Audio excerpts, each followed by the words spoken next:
है। कुछ ऐसे कलाकार हैं जो आज सौरी में से निकल रहा। तो दोस्तों हो गया विवाद फिर से भोजपुरी इंडस्ट्री में, और आप सबको बता दें कि ट्रेंडिंग स्टार खेसारी लाल यादव और पावर स्टार पवन सिंह के बीच। तो आइए हम इस वीडियो में दिखाते हैं। इंडस्ट्री है, इतनी सी इंडस्ट्री है भैया, सब पता चलता है और कभी कभी आदमी देख सुन भी लेता है। सही बात है। हमारे इंडस्ट्री में कुछ ऐसे कलाकार हैं,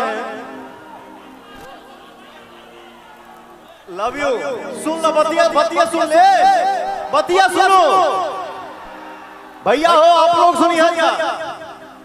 हमारे इंडस्ट्री में कुछ ऐसे कलाकार हैं। बीकी साइड हो जाओ यार, देखने दो। क्या करें ब्रदर, सुनता हूं तो हंसी आती है। कुछ ऐसे कलाकार हैं जो आज सौरी में से निकल रहा।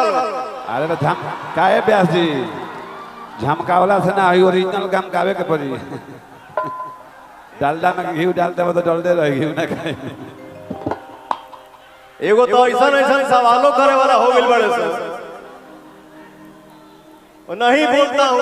हम देखा था कि मुंह जब ढेर खलकिन हूँ तो या तो ना बोला कि फिर दिमाग में हैजा हो जाए। मैं चाहता हूँ आखिरी तक कुछ नहीं बोलूं, चुप रहूं, लेकिन हमके लगता है चुप रहे दिए सना हमरा। सही बात है ना। हमारा के केहू कहला कि हमारे एज हो गई, हमारे एज हो गई, वहाँ क्या सौरी घर में से निकलनी है। केहू कतनो आई और कतनो जाई, लेकिन हो ना पाई, झमकावला से होई ना। नो पावर ये से शुरू होला और ये खत्म। देखो क्या है,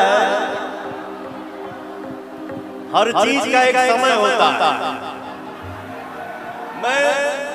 मैं ये